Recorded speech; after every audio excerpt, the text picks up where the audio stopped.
मनोज कुमार भारतीय सिनेमा के एक ऐसे अभिनेता और निर्देशक जिसे आज पूरी दुनिया याद कर रहा है। बॉलीवुड के मशहूर अभिनेता फिल्मकार मनोज कुमार की देशभक्ति से भरपूर फिल्म उपकार के कुछ महत्वपूर्ण हिस्सों की शूटिंग दिल्ली के नांगल ठाकरान गांव में हुई थी। ये फिल्म 1967 में रिलीज हुई थी और इसने भारतीय सिनेमा में देशभक्ति की एक लहर पैदा की। इस फिल्म के गानों और संवादों ने लोगों के दिलों में देशभक्ति की भावना को जगाया। बॉलीवुड के दिग्गज कलाकार मनोज कुमार अब हमारे बीच में नहीं है। उनके निधन से पूरे देश में शोक की लहर है। 1967 में आई उनकी फिल्म उपकार आज तक सबको याद है। महेंद्र सिंह बताते हैं कि फिल्म उपकार की शूटिंग उनके दादा चौधरी झूमन सिंह के खेतों में हुई थी। इस फिल्म का मशहूर गाना मेरे देश की धरती सोना उगले आज भी लोगों की जुबान पर आ जाता है। इस गाने के और फिल्म के कुछ हिस्सों की शूटिंग उत्तर पश्चिम दिल्ली में स्थित नांगल ठाकरान गाँव में की गयी थी। महेंद्र सिंह और गांव के दूसरे लोग बताते हैं कि ये संयोग ही था कि मनोज कुमार ने फिल्म उपकार की थोड़ी शूटिंग उनके खेतों में की थी। दरियापुर एक झाल है वहाँ नहर की, वो वहाँ आए थे सिर्फ धानों का शीन लेने के लिए। तो वहाँ धानों की फसल थोड़ी थी। वहाँ किसी आदमी ने बता दिया कि तुम नांगल ठाकरान चले जाओ चौधरी झूमन के पास, बड़े रिश्तेदार हो, ज़्यादा धान लगा रहे हैं, वहाँ चले जाओ। वो यहाँ आ गए।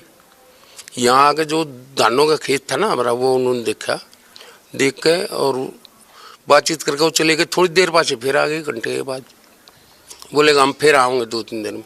2-3 दिन में वो अपना सारा जो शूटिंग का सामान था लेकर वो यहाँ आ गए। 1967 में मनोज कुमार जी उपकार फिल्म बनाने के लिए यहाँ पे आए थे। हमारा गांव प्रसिद्ध यूँ है, हमारे कृषि पंडित थे चौधरी झूमन सिंह, उनको उपाधि दी थी पंडित नेहरू ने। वो उपाधि थी तो हमारा गांव प्रसिद्ध था। इस वास्ते हमारे गांव में आए थे कि ये गांव मशहूर है, यहाँ पर लोग जमींदार अच्छे हैं, काफ़ी अच्छी पैदावार थी। उनके खेतों में काफ़ी शूटिंग हुई थी। हमारे यहाँ वो आते थे, सवेरे आते थे, शाम तक रहते थे वहाँ शूटिंग पे।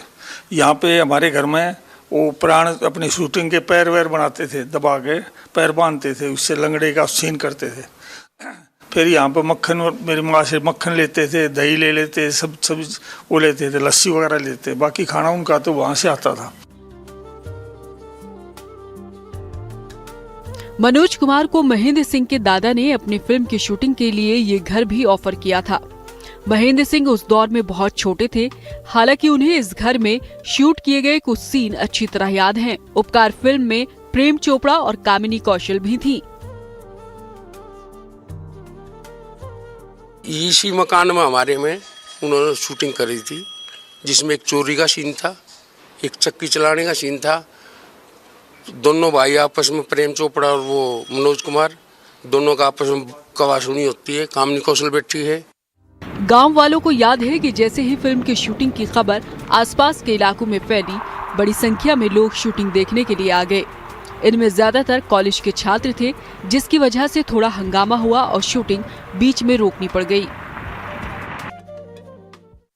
बहुत बच्चे आ जाते थे दिन में शूटिंग करने थे, तो कॉलेजों के बच्चे बहुत आते थे, अलीगढ़ से, मेरठ से, हिसार से, चंडीगढ़ से। तो तंग हो जाते थे, काबू नहीं आती थी भीड़, उसके लिए पुलिस बुलानी पड़ती थी, पुलिस हटा के जाती। फिर कई बार तो ऐसा होता है शूटिंग कैंसिल करके चले जाते, 1 घंटे फिर वापस आ जाते। उपकार रिलीज होने के बाद चौधरी झूमन सिंह के परिवार के सदस्यों और दूसरे ग्रामीणों को याद है कि उन्हें फिल्म देखने के लिए टिकट मिले थे। पिक्चर की जो शुरुआत हुई सबसे पहले हॉल पे दिल्ली, तो उसमें हमारे गांव के लोग गए थे देखने के लिए, हमारे टिकट आए थे उसमें देखने लिए। सबसे पहले क्या था, we are thankful to Chaudhary Jhuman Singh and villagers of Nangal Thakran, सारा कुछ आया था। लोगों ने बहुत दिलचस्पी दिखाई थी, आसपास के बहुत लोग आते थे। फिल्म के हिट होने के बाद गांव के कुछ लोग मनोज कुमार से मिलने माया नगरी मुंबई भी गए थे।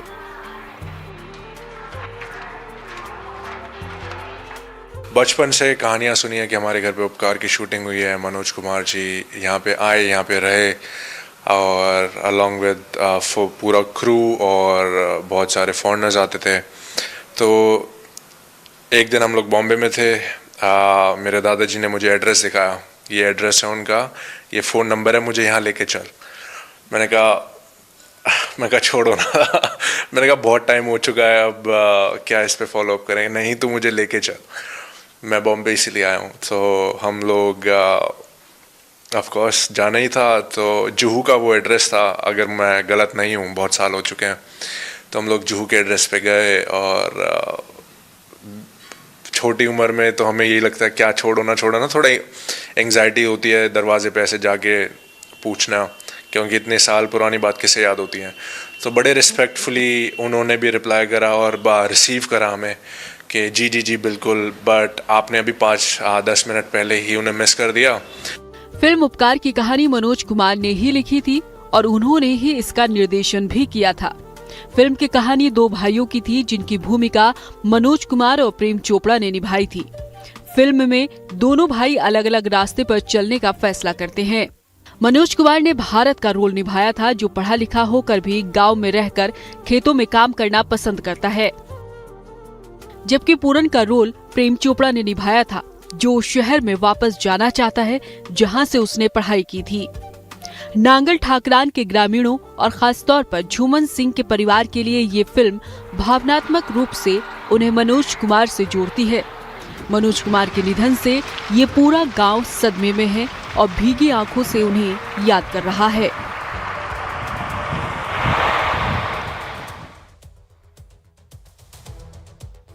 तो मनोज कुमार ने देशभक्ति को मुख्यधारा की फिल्मों से जोड़ा। उन्होंने 1960 और 70 के दशक में कई देशभक्ति फिल्मों में अभिनय किया और उनका निर्देशन किया, जिनमें शहीद, उपकार, पूरब और पश्चिम और क्रांति शामिल हैं। उनके योगदान के लिए उन्हें भारत कुमार के रूप में भी जाना जाता है। स्पेशल रिपोर्ट के जरिए आपको दिखाएंगे उनके सिनेमा का सफर। अभिनेता मनोज कुमार फिल्मी प्रेमियों की पीढ़ियों के लिए हमेशा भारत कुमार के रूप में उनके दिलों में जिंदा रहेंगे। एक अभिनेता, फिल्म निर्माता के तौर पर मनोज कुमार अपनी देशभक्ति को उस समय फिल्मी पर्दे पर उतारा जब एक नवजात भारत अपनी पहचान बना रहा था और अपने सपनों और संभावनाओं को साकार करना शुरू कर रहा था। देशभक्ति की फिल्मों का जो सिलसिला मनोज कुमार ने शुरू किया वो अमर है। वो ऐसा सिलसिला है कि उन्होंने हालांकि सिर्फ 5 फिल्में बनाई इस तरह की जो उनकी हिट रही। उसके अंदर उपकार जो उनकी फिल्म थी, वो जो पहली फिल्म थी जब 1967 में आई, तो उन्होंने वो प्रधानमंत्री जो उस समय थे लाल बहादुर शास्त्री, उनके कहने पर बनाई थी। उन्होंने कहा था कि आप जय जवान जय किसान जो उनका नारा था उस पर फिल्म बनाए देशभक्ति को लेकर। लेकिन मनोज कुमार आज भी सर्वोपरि हैं। तो उनका जो योगदान है, चाहे उन्होंने रोटी कपड़ा मकान बनाई, बाद में पूरब पश्चिम बनाई, उसके बाद क्रांति बनाई, बीच में एक फिल्म शोर भी बनाई जो और अलग तरह के विषय पर थी। तो तभी से जो उपकार में उनका नाम भारत कुमार पड़ा तो वो भारत कुमार होकर रह गए और आज भी हम उनको भारत कुमार के नाम से याद करते हैं। मनोज कुमार ने 1960 और 1970 के दशक के मध्य में उपकार, पूरब और पश्चिम और रोटी कपड़ा और मकान जैसे फिल्मों में विभाजन के वक्त के दर्द को बयां करते हुए उभरते भारत की कहानियां बताई। ये सभी फिल्में ब्लॉकबस्टर रहीं। उन्हें दर्शकों ने खूब सराहा। हर फिल्म अपनी अलग अलग पहचान बनाने में कामयाब रही। मनोज कुमार का शुक्रवार तड़के मुंबई के एक अस्पताल में निधन हो गया। वो 87 साल के थे। Manoj Kumar ji will be definitely missed. For मेरे लिए I used to always think his cinema. I've always been a great fan. Always his movies. I don't know how many times I've seen Shor, Upkar, Roti Kapda Makan, Purab, Pachim, Kranti, all his films. I think in 80s cinema he really changed the whole thing, filmmaking, and infused a lot of national pride. His songs today also we play on 15th August or 26th January. I think his contribution was huge. And we as a filmmaker and generation to come will always remember Manoj Kumar contribution and Manoj Kumar films, and they will definitely resonate with everybody. देशभक्ति फिल्मों में अपने किरदारों से वाहवाही बटोरने वाले मनोज कुमार कई सुपरहिट रोमांटिक फिल्मों में भी नायक रहे। हिमालय की गोद में, दो बदन और पत्थर के सनम जैसी फिल्मों में उनके काम को काफी सराहा गया। मनोज कुमार को उपकार के लिए राष्ट्रीय पुरस्कार भी मिला। इस फिल्म ने खलनायक के रोल निभाते हुए अभिनेता प्राण को दयालु और बुद्धिमान मलंग चाचा की भूमिका निभाने का मौका दिया। उनके करियर के लिए एक महत्वपूर्ण मोड़ था। प्राण साहब जैसे कुख्यात को उन्होंने विख्यात बना दिया मलंग चाचा के रोल में। और वो जो गाना है कसमें वादे प्यार वफा सब बातें हैं बातों का क्या, प्राण साहब की भी जिंदगी इस फिल्म से बिल्कुल बदल गई। और एक के बाद एक उन्होंने देशभक्ति पर आधारित फिल्म बनाई, उपकार बनाई, पूरब पश्चिम बनाई, क्रांति बनाई। और उसके बाद आप उनकी फिल्में देखें, एक सेंट्रल कैरेक्टर उनका भारत का होता था। ये वो अपना नाम छोड़ के जा रहे हैं, अपना काम छोड़ के जा रहे हैं और दुनिया हमेशा उनको उनकी पिक्चरों की वजह से याद रखेगी। तो अब से थोड़ी देर में उनके घर पर जो अंतिम दर्शन के लिए बॉलीवुड हस्तियां हैं वो पहुंचेंगी और आखिरी विदाई देंगी। इस खबर पर नजर बनी हुई है। बाकी तमाम खबरों के लिए आप बने रहिए लाइफ टाइम्स के साथ।